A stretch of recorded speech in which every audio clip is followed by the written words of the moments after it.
खबर ज्ञान में आप सबका बहुत बहुत स्वागत है। दोस्तों, आज की वीडियो में बहुत ही महत्वपूर्ण जानकारियां निकलकर सामने आ रही हैं। लॉकडाउन 3.0 में किस क्षेत्र में मिलेगी राहत और किन लोगों पर होगी सख्त पाबंदी, किस किस राज्य में स्पेशल ट्रेन चलने वाली हैं और राज्य में अपने लोगों को लाने का क्या है प्लान।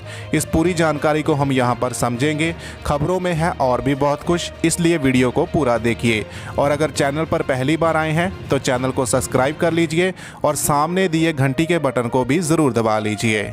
दोस्तों, यहाँ पर पहली जानकारी निकल कर आ रही है लॉकडाउन 3.0 को लेकर। कोरोना संक्रमण को देखते हुए 2 चरणों में 40 दिन का लॉकडाउन लगाया गया था और 3 मई को यह ख़त्म हो रहा था। लेकिन इसके ख़त्म होने के 2 दिन पहले ही गृह मंत्रालय ने 2 और हफ्ते यानी 17 मई तक लॉकडाउन बढ़ाने का ऐलान कर दिया है। हालांकि लॉकडाउन को चरणबद्ध तरीके से खोला भी जा रहा है। गृह मंत्रालय ने शुक्रवार को 2 और हफ्तों के लिए तीसरी बार लॉकडाउन बढ़ा दिया है। लॉकडाउन बढ़ने से 17 मई तक देश में रेल, मेट्रो, हवाई सेवा बंद रहेगी और स्कूल, कॉलेज और शिक्षण संस्थाएं भी नहीं खुल सकेंगी। इसके साथ साथ होटल और रेस्टोरेंट भी बंद रहेंगे, धार्मिक स्थल भी बंद रहेंगे। 17 मई तक मॉल और सिनेमा हॉल भी बंद रहेंगे। यह व्यवस्था सभी तीनों जोन के लिए लागू होगी। जी हां दोस्तों, यह व्यवस्था तीनों जोन के लिए लागू है।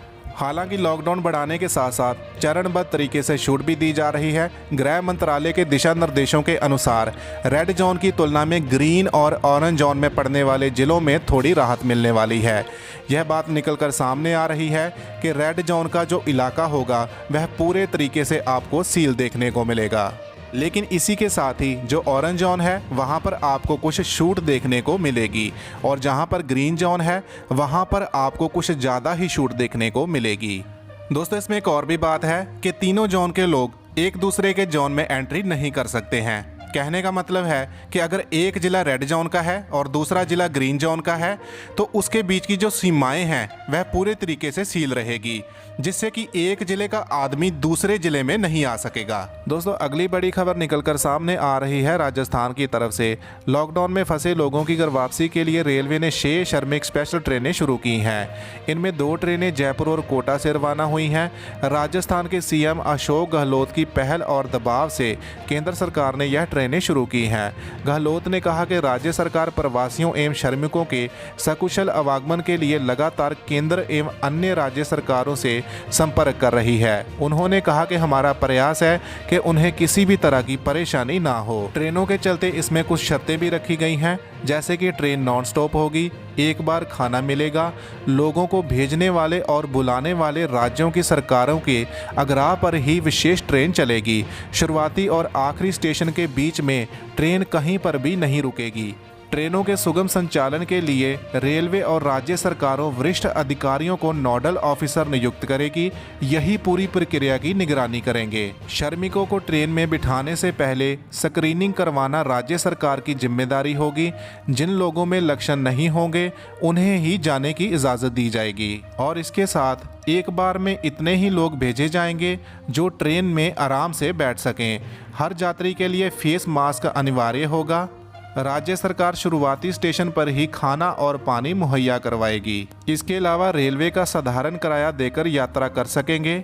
उन्होंने कहा कि यात्री जल्द एवं सुरक्षित घर पहुंच सकें, इसके लिए अधिकारी रेलवे के साथ लगातार संपर्क कर रहे हैं। हमारा प्रयास है कि राजस्थान से अधिक ट्रेनों का संचालन हो ताकि यह चुनौतीपूर्ण काम जल्द पूरा हो सके। दोस्तों, यहाँ पर तीसरी बड़ी खबर निकलकर सामने आ रही है बिहार से कि लॉकडाउन में कोटा और जयपुर से बिहार के लिए चलेंगी 2 ट्रेनें। छात्रों और मजदूरों की होगी वापसी। कोटा और जयपुर से बिहार के लिए 2 ट्रेनें चलेंगी। कोटा से रवाना होने वाली ट्रेन में वहां पढ़ रहे बिहार के छात्र रहेंगे, जबकि जयपुर से जाने वाली ट्रेन में जयपुर के आसपास के इलाके के प्रवासी श्रमिक और अन्य लोग रहेंगे। यात्रियों की पूरी स्क्रीनिंग करने के बाद ही सफ़र करने की इजाज़त दी जाएगी। आपदा प्रबंधन विभाग के नोडल पदाधिकारी ने बताया कि विभाग के प्रधान सचिव सभी राज्यों से संपर्क स्थापित करने के लिए नोडल पदाधिकारी बनाए गए हैं। इसके अलावा ट्रेनों में यात्रियों का नाम, पता और मोबाइल नंबर समेत पूरा ब्यौरा लेकर संबंधित जिलों को भेज दिया गया है।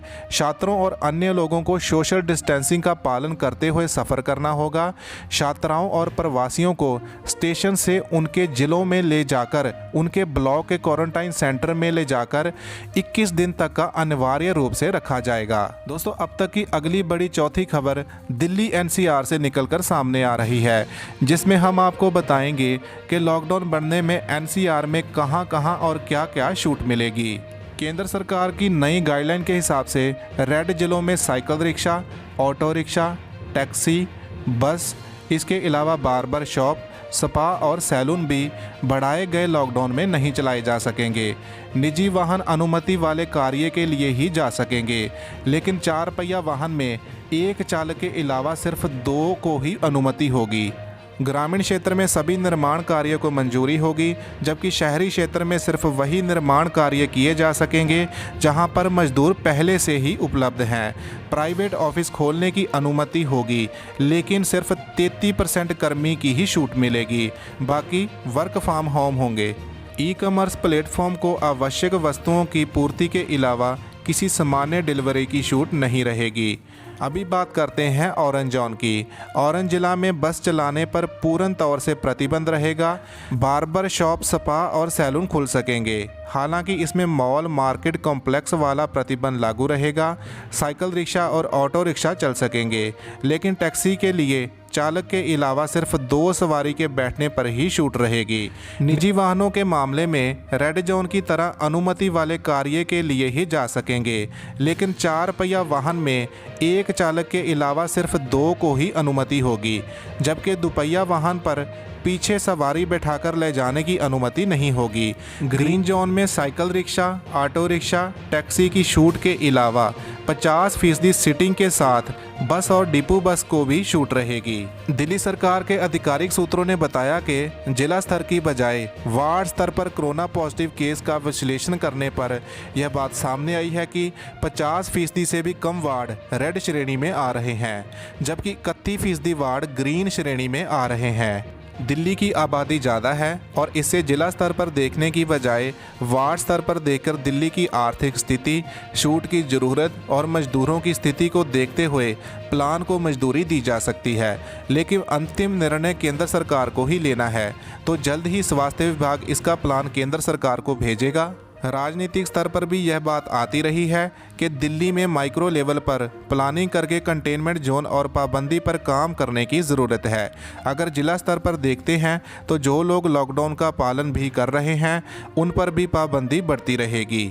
दोस्तों, यह थी कुछ आज की मुख्य खबरें। मुझे उम्मीद है कि यह वीडियो आपको अच्छी लगी होगी। अगर अच्छी लगी है तो इसको लाइक कीजिए और साथ में चैनल को सब्सक्राइब करके बेल के बटन को ज़रूर दबा लीजिए। धन्यवाद दोस्तों।